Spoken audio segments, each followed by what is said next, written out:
Read by Dale Grothman. Napoleon and the Spectre by Charlotte Brontë. Well, as I was saying, the Emperor got into bed.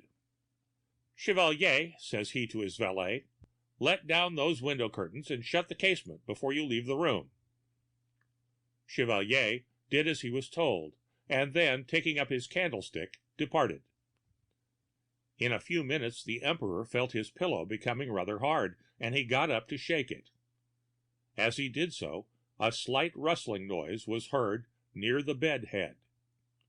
His Majesty listened, but all was silent as he lay down again. Scarcely had he settled into a peaceful attitude of repose when he was disturbed by a sensation of thirst. Lifting himself on his elbow, he took a glass of lemonade from a small stand which was placed beside him. He refreshed himself with a deep draught. As he returned the goblet to its station, a deep groan burst from a kind of closet in one corner of the apartment. "Who's there?" cried the Emperor, seizing his pistols. "Speak, or I'll blow your brains out." This threat produced no other effect than a short, sharp laugh, and a dead silence followed. The Emperor started from his couch, and, hastily throwing on a robe de chambre, which hung over the back of a chair, stepped courageously to the haunted closet. As he opened the door, something rustled. He sprang forward, sword in hand. No soul or even substance appeared, and the rustling, as it was evident, proceeded from the falling of a cloak, which had been suspended by a peg from the door. Half ashamed of himself, he returned to bed. Just as he was about once more to close his eyes, the light of the 3 wax tapers, which burned in a silver branch over the mantelpiece, was suddenly darkened. He looked up. A black, opaque shadow obscured it. Sweating with terror, the Emperor put out his hand to seize the bell rope, but some invisible being snatched it rudely from his grasp, and at the same instant the ominous shade vanished. "Pooh!" exclaimed Napoleon. "It was but an ocular delusion." "Was it?" whispered a hollow voice in deep, mysterious tones, close to his ear. "Was it a delusion, Emperor of France? No, all thou hast seen and heard is sad forewarning reality. Rise, lifter of the eagle standard. Awaken, swayer of the lily scepter. Follow me, Napoleon, and thou shalt see more." As the voice ceased, a form dawned on his astonished sight. It was that of a tall, thin man, dressed in a blue surtout edged with gold lace. It wore a black cravat very high around its neck, and confined by 2 little sticks placed behind each ear. The countenance was livid, the tongue protruded from between the teeth, and the eyes, all glazed and bloodshot, started with frightful prominence from their sockets. "Mon Dieu!" exclaimed the Emperor. "What do I see? Spectre, whence cometh thou?" The apparition spoke not, but glided forward, beckoning Napoleon, with uplifted finger, to follow. Controlled by a mysterious influence which deprived him of the capacity of either thinking or acting for himself, he obeyed in silence. The solid wall of the apartment fell open as they approached, and when both had passed through, it closed behind them with a noise like thunder. They would now have been in total darkness had it not been for a dim light which shone round the ghost and revealed the damp walls of a long, vaulted passage. Down this they proceeded with mute rapidity. Ere long, a cool, refreshing breeze, which rushed wailing up the vault, and caused the Emperor to wrap his loose nightdress closer around, announced their approach to the open air. This they soon reached, and Napoleon found himself in one of the principal streets of Paris. "Worthy spirit," he said, shivering in the cold night air, Permit me to return and put on some additional clothing. I will be with you again presently."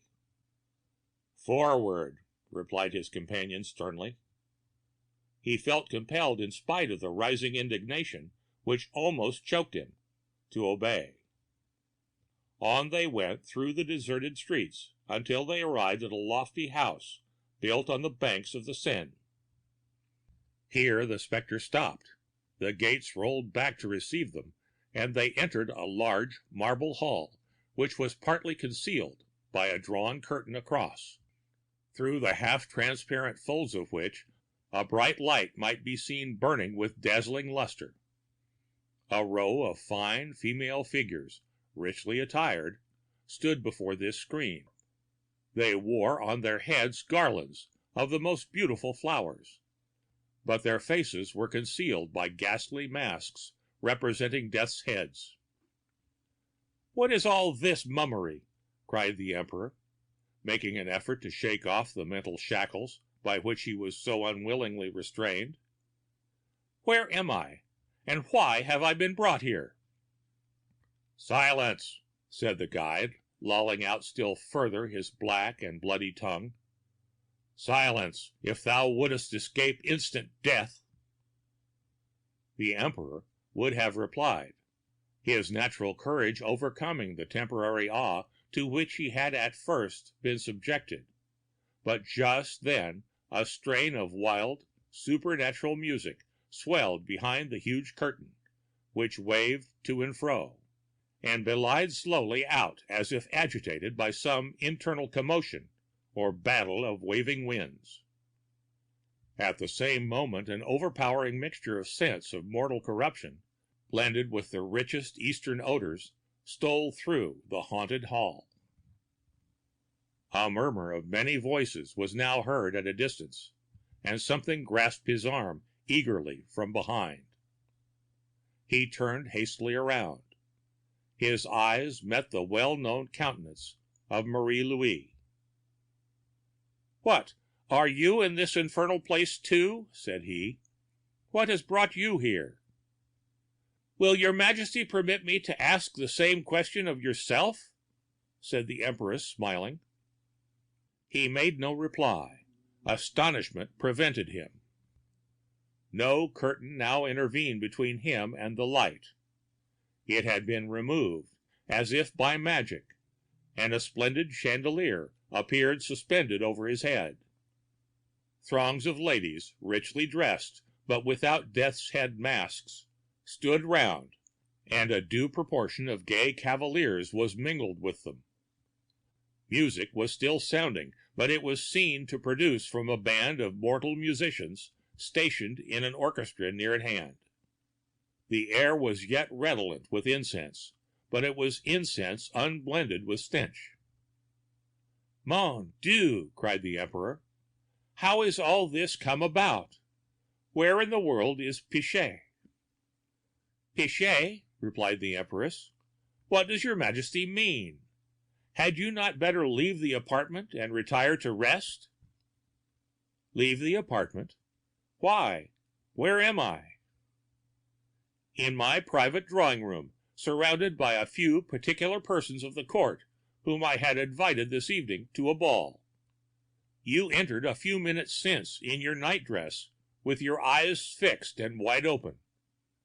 I suppose, from the astonishment, you now testify that you were walking in your sleep."